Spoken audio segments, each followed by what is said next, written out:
Taman Sari. Gila. Kira adikannya.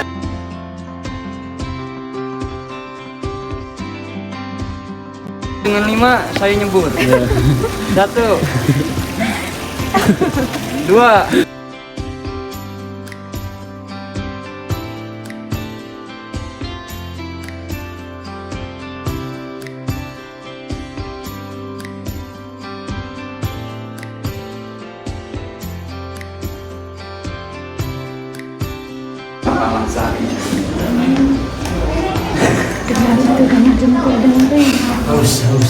Haus guys.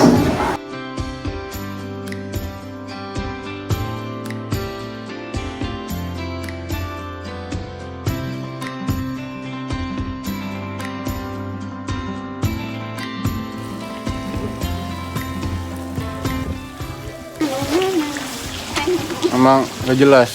Jadi datang jauh-jauh sini panas-panas.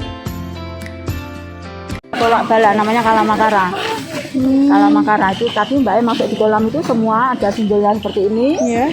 Itu umat Hindu itu percaya sekali nanti kalau ada simbol seperti itu melambangkan kalau energi negatif itu tidak akan terganggu, tidak akan mengganggu di tempat yang ada simbolnya seperti itu. Nah itu tolak bala artinya. Kalamakara. Mau nggak ambil foto dulu di sini nggak? Saya ambilkan foto nggak? Udah ngambil foto? Udah Nggak ambil foto? Buat Oh nggih. kalau jelasin aja gitu. Oh nggih, monggo. Kita ke ini dulu nggih. Ini namanya Gapura Agung. Gapura Agung. Nggih, Gapura itu pintu, Agung itu utama. Jadi ini dulu pintu utamanya ya. Oh, ini pintu utama. Nggih, pintu utamanya. So ini dulu menghadap ke barat ya, Mbak. Itu dulu kalau sultan datang ke sini nih disambut dengan tarian di depan di sini ya. Nah, terus ini sultan duduk di tengah itu sambil duduk dulu ada kursinya ini. Kursi singgasana raja itu. Jadi raja kalau sambil menikmati tarian, sambil menikmati buah-buahan yang hasilnya itu didapatkan dari sekitar halaman di sini ya. Nah, kemudian sambil nanti terakhir mengunyah sirih agar dinya senantiasa terpelihara kesehatannya. Ini ada segi 8. Ini namanya Gedong Lopak-Lopak. Gedong Lopak-Lopak. Ini menunjukkan arah mata angin ya. Tapi ada juga yang ini mengatakan bahwa ini juga simbol atau masing-masing segi ini adalah unsur-unsur alam. Ada bumi, matahari, langit, bulan, bintang, laut, hutan, kemudian ada juga goa itu ya, itu yang pokoknya yang mengandung unsur-unsur alam itu mewakili dari setiap sisinya ini. Umat Buddha menyebutnya Hastabrata, tapi kalau umat Cina menyebutnya sebagai Pakwe. Pakwe, ya tulisannya Pakwa. Nggih. Nah ini semua bangunan Taman Sari itu sekarang ya itu hanya ada 5 bangunan besar yang masih bisa dikunjungi.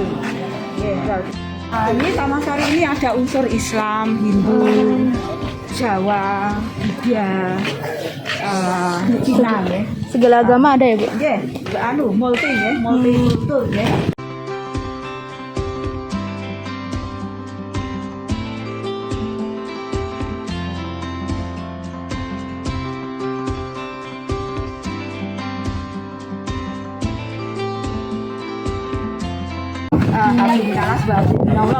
Nalas itu hubungan manusia dengan manusia. Saat kita menunduk itu kita itu diajarkan untuk membangun karakter rendah hati, saling menghormati terhadap sesama. Apabila kalau bertemu itu saling menyapa duluan, permisi, monggo, itu kan selalu membungkukkan badan ya. Ya, terus kalau hubungannya dengan manusia, dengan sang pencipta atau habluminallah, itu saat kita menunduk itu sebetulnya kita itu diajarkan atau diingatkan bahwa kita itu besok akan jadi penghuni di bawah tanah ini ya. Jadi kalau kita menunduk itu fokus kita, kita itu besok jadi penghuni di bawah tanah ini. Jadi iman dan takwa kita kepada Yang Maha Kuasa senantiasa dijaga atau dipelihara. Nah ini Taman Sari ini dulunya ini sebelum ada rumah-rumah warga itu dikelilingi kebun buah, kebun bunga, kebun sayur-sayuran dan danau buatan. Danaunya itu ada di sebelah utara, tapi sekarang sudah menurun ya. Jadi kalau kronologinya ini Taman Sari itu dibangun tahun 1758 Masehi ya. Masehi. Monggo kalau mau lihat ini dulu boleh. Monggo. Oh di video nggak? Tahun 1700. 758 Masehi. Udah lama banget. Yang membuat itu kalau arsiteknya itu ada ada dua versi sebetulnya ya, tapi yang sering dipakai versinya itu yang orang Portugis. Jadi ini dibangun tahun 1758 Masehi. Kalau tahun Jawanya itu tadi mbaknya masuk di tiketan itu ada patung dua ular naga. Itu namanya catur naga rasa tunggal, di mana catur itu adalah 4, naga itu 8, rasa itu 6, tunggal itu 1. Itu tahun Jawa, dibaca dari sebelah kanan 1, 6, 8, 4 Jawa. Ini dibangun selama 7 tahun sampai tahun 1765 itu tahun Masehinya. Kalau tahun Jawanya itu sampai tahun 1691 Jawa. Nanti ditandai dengan relief kelajering sekar sini sepeksi nanti di Istana Air ada ya. Nah, itu menunjukkan burung merak yang sedang menghisap madu bunga. Area sini ini masih kebun buah dan kebun bunga. Di depan itu dulunya itu sudah masuk area danau buatan sebelum ada rumah-rumah.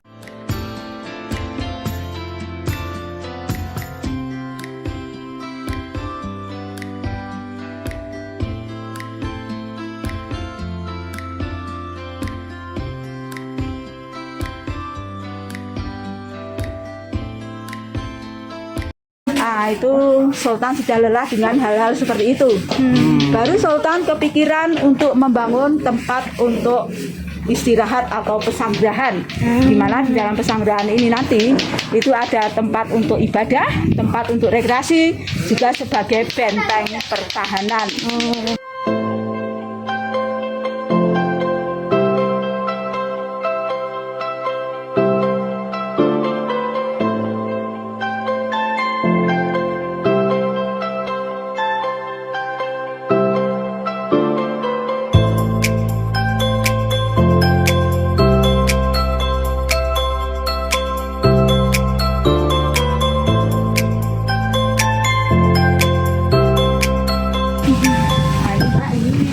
Bawah tanahnya yang belum bisa dikunjungi ya.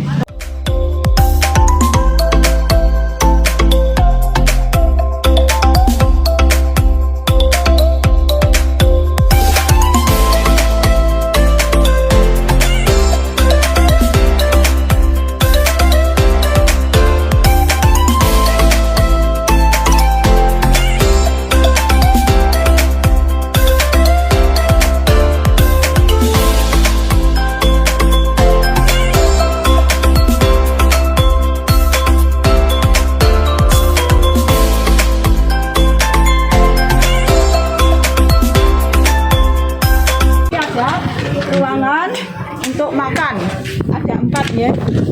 Ruang makannya ada 4 di sini. Ini masih asli bangunannya kalau yang ini. Mbaknya bisa meraba sendiri atau megang ini bata ini beda dengan bata zaman sekarang. Karena ini kerakatnya itu tidak menggunakan semen, tapi menggunakan air nira dicampur dengan putih telur. Tapi putih telurnya itu hanya sebagai syarat saja. Terus tidak dibayangkan sampai berapa ton kalau gitu, itu enggak ya. Zaman dulu itu kalau hanya sebagai syarat itu sepertinya tidak masuk akal, tapi itulah yang terjadi. Dan ini tanah liatnya ini sangat liat sekali karena ini lapisan paling bawah dari lapisan tanah liat itu nih. Ukurannya jauh berbeda dengan bata zaman sekarang.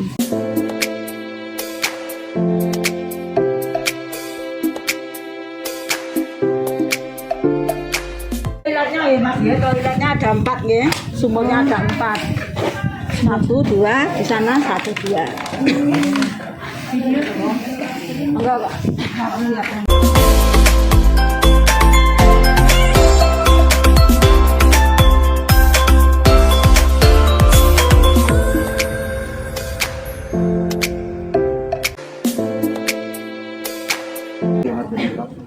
Tapi itu sumurnya itu kalau kelihatan dari sini itu ini. Permisi. Bangunan. Ini. Tadi kan kita lewat di sini. Iya.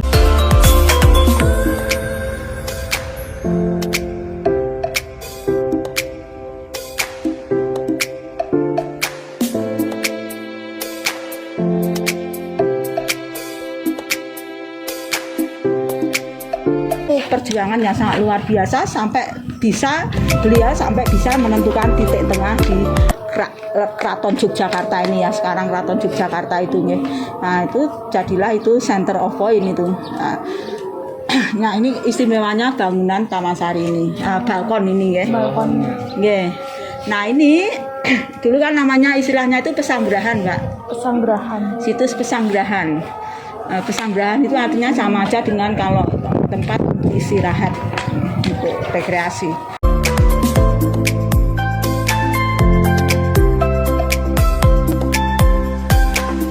Burung merak itu simbol dari raja yang bijak, kemudian bunga teratai itu adalah melambangkan kekuatan.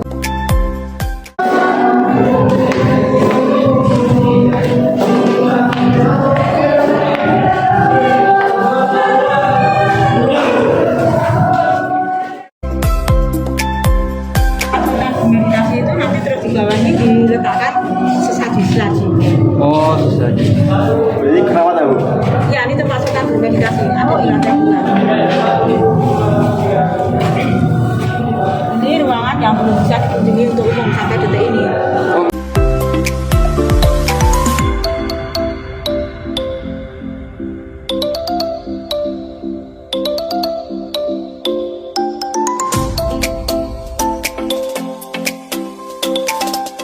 Ibu makasih udah memberikan kami pelajaran, informasi juga dari sejarah tentang Pesanggerahan Taman Sari ini.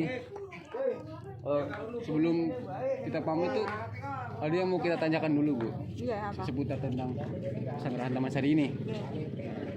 Yang pertama itu kenapa sih namanya itu Taman Sari? Ya, karena dulu Taman Sari itu kan dari bahasa Sanskerta ya kalau nggak salah ya. Taman itu sendiri itu sebuah kebun, sari itu kondisi yang sangat indah, asri, dingin. Nah itu makanya disebut Taman Sari, kebun yang sangat indah, sangat asri itu ya. Dimana di dalam kebun itu sendiri terdapat tanaman buah, bunga, rempah-rempah, sayur-sayuran itu ya. Itu makanya disebut dengan Taman Sari. Keraton pintu belakang dibuka itu sudah terhampar kebun Taman Sari ini. Ya, karena dulu Taman Sari itu sebetulnya bangunannya tidak hanya dari sini saja, tapi dari pintu belakang keraton itu dulu juga langsung ada bangunan. Ada yang namanya Taman Purdeo. Nah, itu ya, tapi sekarang sudah ganti jadi restoran. Ya, tapi yang sekarang yang dikunjungi itu hanya wisatawan yang di sini saja. Tempat ini aja. Okay. Untuk luasnya kira-kira tuh Ya, berapa? luasnya kurang lebih 10 hektar Mas ya. 10 hektar. 10 hektar. Lebih kurangnya 10 hektar, tapi lebih sedikit itu ya. Taman Sari sendiri itu dibangun sejak Sultan Hamengkubuwono ke-1, ke-2 sampai yang ketiga, tapi yang ketiga ini sudah tidak menggunakan, istilahnya jarang ya. Nah nanti itu kan bisa meluas lagi. Peristiwa dari Sultan Hamengkubuwono ke-1 itu ada peristiwa apa lagi, seperti peristiwa di Sultan Hamengkubuwono ke-2 itu terjadi perang Sepoy. Perang Sepoy itu perang selama 5 hari di mana pihak Inggris itu menghancurkan keraton sampai keraton itu pernah sedikit mau mengalami kekalahan. Itu ada di Sultan Hamengkubuwono ke-2. Itu kan luas sekali Mas. Nanti di Sultan Hamengkubuwono ke-3 itu ada yang Pangeran Diponegoro itu kan putranya Sultan Hamengkubuwono ke-3. Itu juga mau dulu pernah ada di Taman Sari, tapi seberapa hiruk pikuknya, seberapa intensnya kan saya juga nggak tahu itu Mas. Tahu saya Diponegoro itu juga dulu pernah berkunjung ke sini, tapi seberapa intensnya saya nggak tahu. Tapi itu terus pernah diketahui oleh pihak Belanda sehingga meletus perang Diponegoro tahun 1825-1830, sehingga Pangeran Diponegoro itu dulu pernah pindah mengatur strateginya di Goa Slorong. Itu kan sangat berhubungan dengan Taman Sari itu sebetulnya ya. Tapi kalau yang sekarang ini Taman Sari itu hanyalah tempat untuk wisata, juga sejarah-sejarahnya itu terus tidak sedetail zaman dulu ada apa gitu Mas.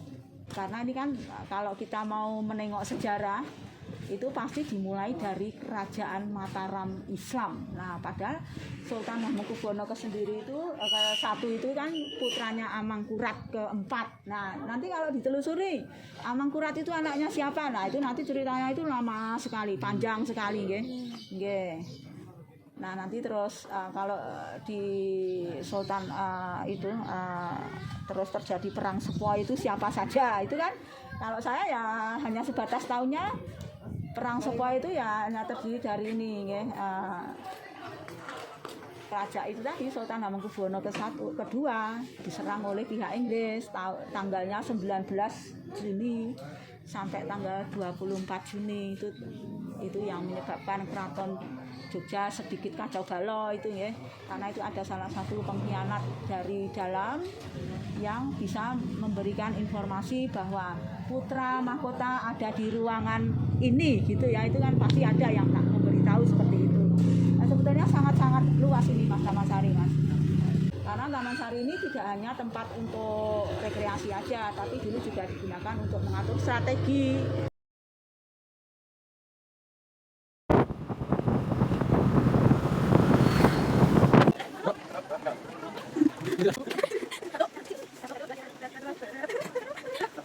Dalam hitungan 5 saya nyebur. 1